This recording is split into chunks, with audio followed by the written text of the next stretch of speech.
Shalom, salam sejahtera di dalam nama Tuhan Yesus Kristus. Bapak Ibu sekalian yang saya kasihi di dalam nama Tuhan Yesus Kristus, kali ini kita akan berbicara mengenai baptisan ulang. Jadi maksudnya baptisan yang diulang. Kenapa diulang? Nanti kita akan dengar ya. Belakangan ini ya, banyak para pendeta itu ya di luar sana mengajak jemaatnya untuk tur, katanya ke Holy Land ya, dengan bahasa yang keren ya, ke Israel. Nah, sementara itu ya, mereka memanfaatkan untuk melakukan katanya peneguhan baptisan yang dilakukan di Sungai Yordan. Ini umumnya orang-orang karismatik ya yang melakukan ini ya. Karena mereka melakukannya itu di sungai yang banyak air. Ya, kalau orang-orang Protestan pasti tidak. Mereka tidak akan peduli. Mau banyak air, mau sedikit air pun, segayung dua gayung cukup. Sepercik dua percik pun cukup. Kan begitu. Nah, jadi mereka memanfaatkan itu ya. Memanfaatkan tentang kesempatan mereka ke Israel ya. Nah, yang saya ingin katakan begini ya. Percuma baptisan itu dilakukan di Sungai Yordan. Loh, kok percuma? Ya percuma kalau tidak dibaptis dengan benar. Ya tapi kan baptisannya celup, betul. Tetapi perhatikan, dalam nama siapa? Oh iya, dalam nama Bapa dan Anak dan Roh Kudus. Nah, itu tidak alkitabiah.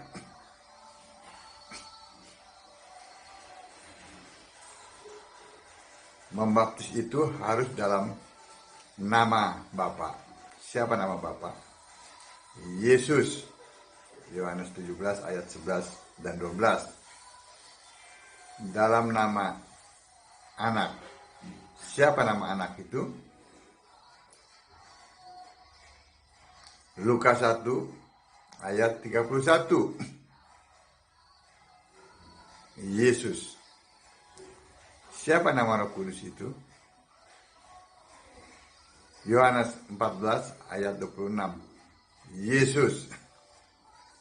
Nah itu harus dibaptis dengan benar di dalam nama Yesus Kristus. Ya. Juga cara membaptisnya pun harus benar. Tidak sembarangan, tidak semau gue, tidak menurut tradisi yang tidak punya makna.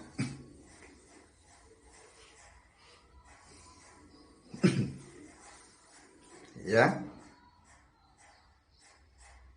jelas di sini. Jadi percuma, peneguhan baptisan, percuma. Namamu tidak akan tercatat dalam kitab kehidupan anak domba. Tidak akan selamat. Ya, itu tercatat dalam Matius 28 ya, ayat 19. Kita lihat di sini ya, Matius 28 ayat 19. Jadi mau kemanapun juga percuma kalau baptisannya itu tidak benar, tidak sesuai dengan apa yang Alkitab katakan.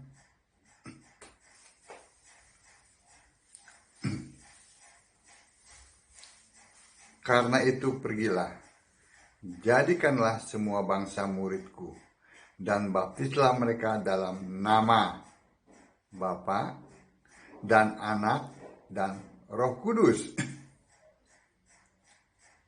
Itu hanya dalam nama, yaitu satu nama, nama Yesus Kristus. Karena apa? Karena Bapa dan Anak dan Roh Kudus itu bukan nama. Karena apa?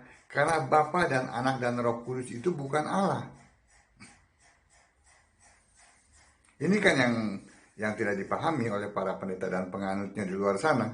Kasihan jemaatnya. Ya. Ayat 20, dan ajarlah mereka melakukan segala sesuatu yang telah kuperintahkan kepadamu.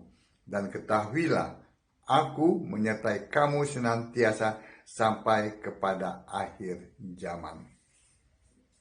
Itu, Yesus menyertai sampai pada akhir zaman.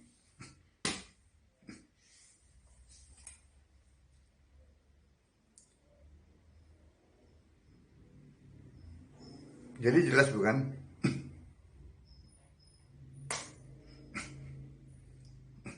Bahwa membaptis itu harus dengan cara yang benar. Jangan semau gue. Jangan menurut tradisi-tradisi gereja. Ya. Karena iman itu harus berdasarkan apa? Sesuai dengan yang diajarkan Nabi dan Rasul. Dengan Yesus Kristus sebagai batu penjuru. Bukan berdasarkan bapak-bapak gereja, juga tradisi-tradisi. Lalu si Tertullianus itu sebagai batu penjurunya. Bukan. Kembali ke Alkitab. Ya. Sebab itu harus dibaptis ulang. Ya. Jadi baptis ulangnya jangan salah. Jangan seperti pendeta tadi itu. Ya, baptisannya sih, caranya sih benar. Ya, tetapi dibaptis bukan dalam nama Yesus. Nah, itu yang salah. Ya. Kita lihat dalam Kisah 19 ayat 3. Ya. Kenapa harus dibaptis ulang? Kita lihat dalam Kisah 19. Ayat yang ketiga ya.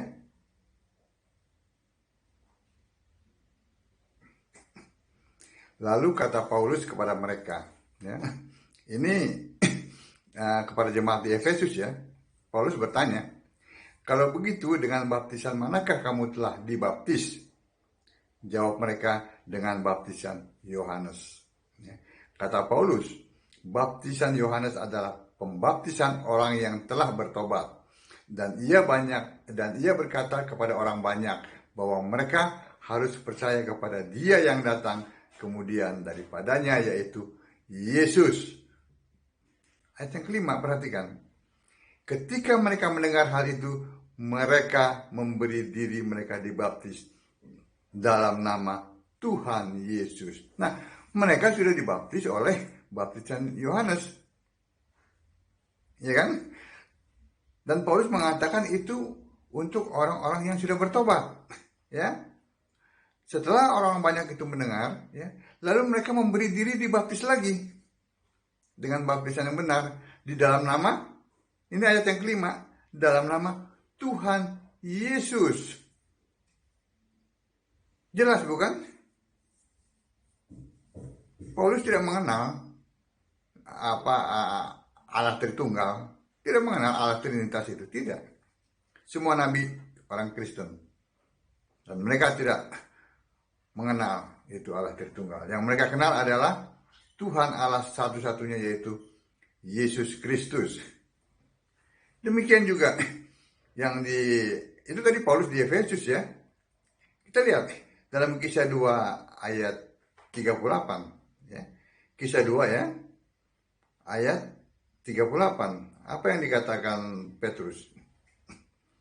Jawab Petrus kepada mereka, bertobatlah dan hendaklah kamu masing-masing memberi dirimu dibaptis dalam nama Yesus Kristus untuk pengampunan dosamu, maka kamu akan menerima karunia Roh Kudus.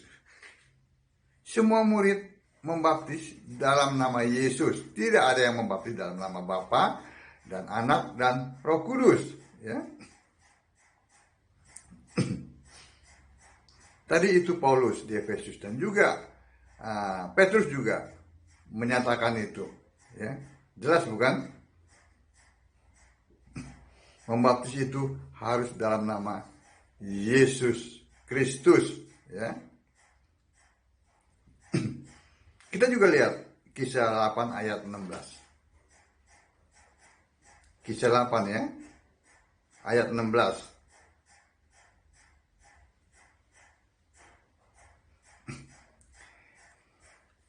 Sebab Roh Kudus belum turun di atas seorang pun di antara mereka, karena mereka hanya dibaptis dalam nama Tuhan Yesus. Ya. Kemudian keduanya menumpangkan tangan di atas mereka, lalu mereka menerima Roh Kudus. Ya. Ayat 16 ini sering dijadikan pegangan ya untuk melecehkan nama Yesus oleh para pendeta di luar sana.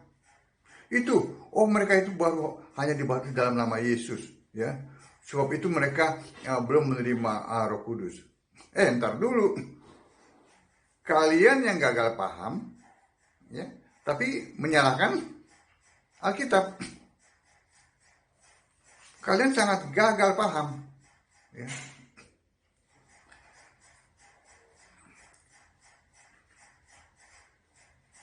Coba kita lihat, ya. Dalam Markus 1 ayat 8. Ya. Markus 1 ayat 8. Aku membaptis kamu dengan air. Ini kata Yohanes Pembaptis. Tetapi ia akan membaptis kamu dengan Roh Kudus. Siapa yang membaptis dengan Roh Kudus? Yesus. Jadi yang berhak ya untuk membaptis dengan Roh Kudus adalah Yesus. Itu maksudnya. Kita ini ya itu hanya membaptis dengan baptisan air di dalam nama Yesus. Lalu selanjutnya terserah kepada Yesus yang adalah Tuhan, yang adalah Allah. Karena dialah yang berhak, bukan kita yang berhak. Dia, ini ayatnya Markus 1 ayat 8. Ia akan membaptis kamu dengan Roh Kudus. Bukan manusia yang mengatur membaptis dengan Roh Kudus.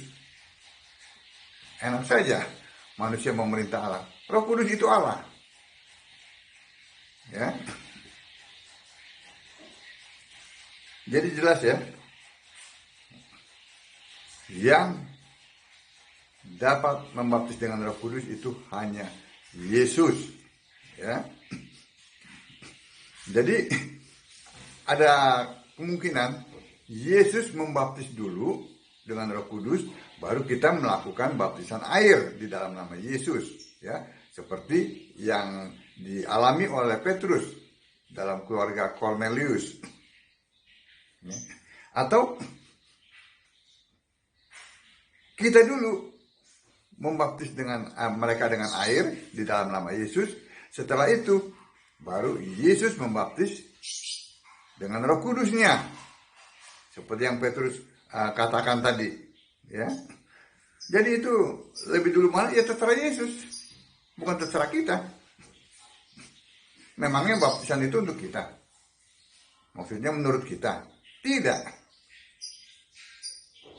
Yang percaya lalu dibaptis. Ya, kita lihat. Markus 16.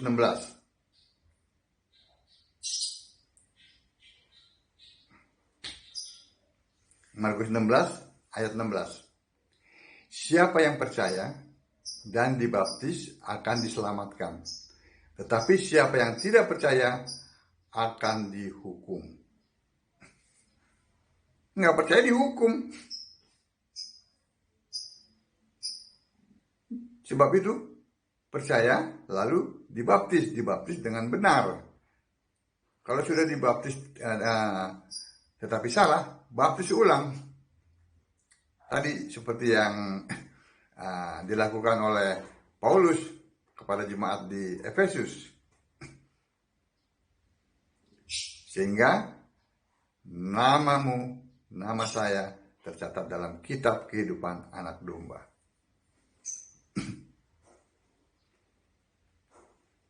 Amin. Nah, jadi baptisan tadi kan dalam nama Yesus. Lalu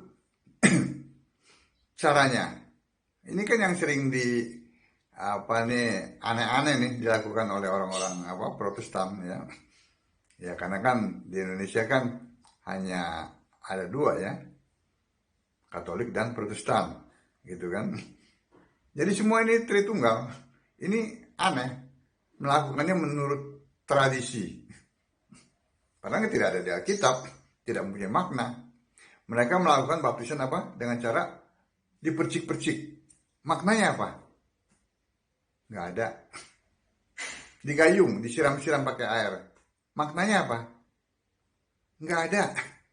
Loh kalau nggak ada maknanya kenapa dilakukan? Oh itu sudah tradisi. Tradisi dari bapak-bapak gereja. Tradisi dari masa-masa lalu. Memangnya bapak gerejamu yang punya sorga? Memangnya tradisi yang bisa menyelamatkan? Baptisan harus sesuai maknanya. Apa yang tertulis di Alkitab. Ya.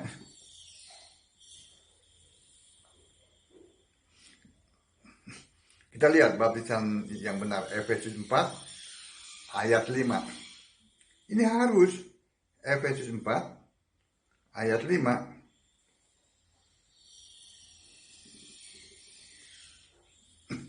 Ya. Satu Tuhan, satu iman, satu baptisan. Itu baptisan satu. Tidak dipercik, tidak dipakai gayung, tidak lepin begitu. Tidak, satu baptisan. Kenapa? Karena baptisan itu mempunyai makna. Tidak sembarangan. Ya. Lalu kita lihat Kisah 8 ayat 38. Kisah 8 ayat 38.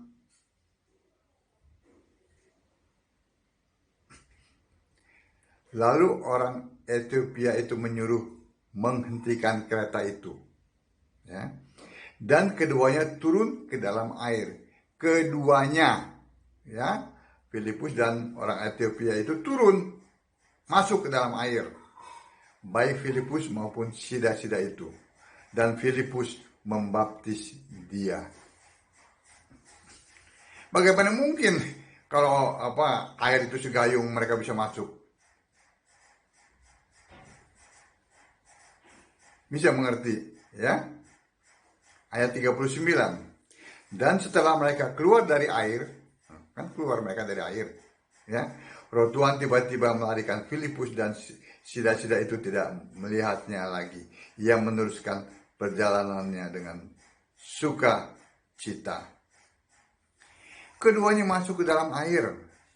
Lalu keduanya keluar dari air. Itu menyatakan airnya itu bukan segayung.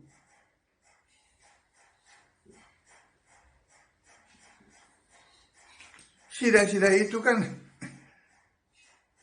pejabat, orang kaya. Nah dia harus masuk ke dalam air.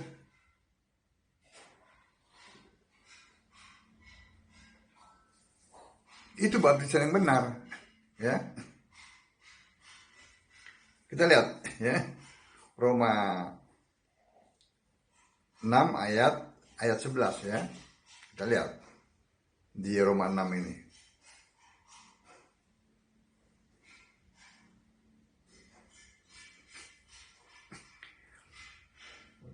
Demikianlah hendaknya kamu memandangnya, bahwa kamu telah mati bagi dosa, tetapi kamu hidup bagi Allah dalam Kristus Yesus. Itu ayatnya, ya. Mati bagi dosa, itu maknanya. Hidup bagi Allah dalam Kristus Yesus.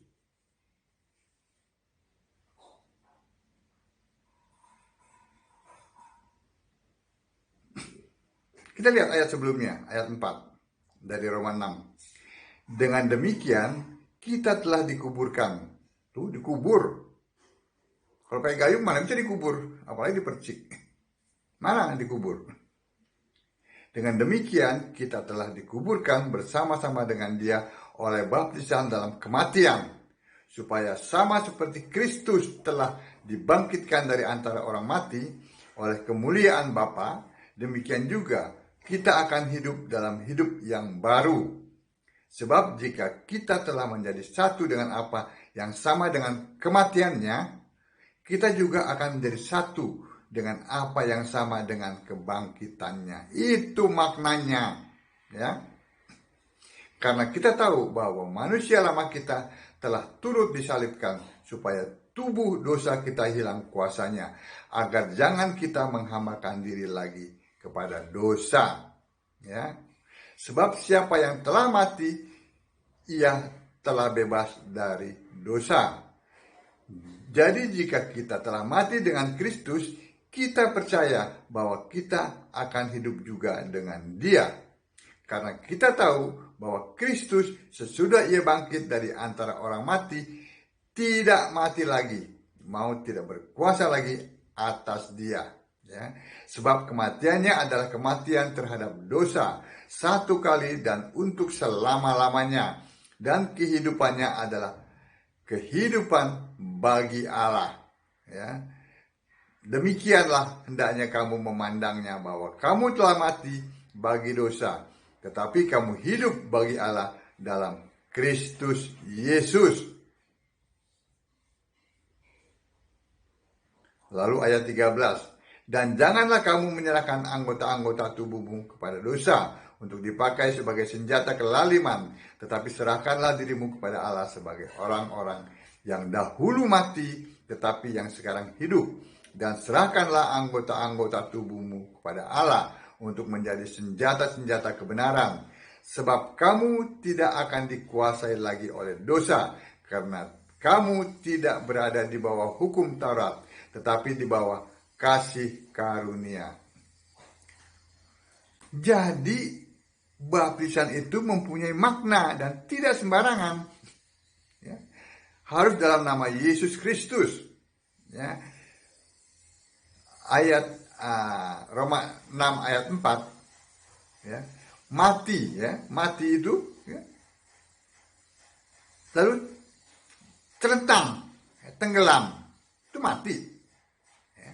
Manusia lama kita mati. Ya. Lalu bangkit. Itu dilakukan dengan benar dalam nama Yesus. Jadi bukan dipercik atau pakai gayung.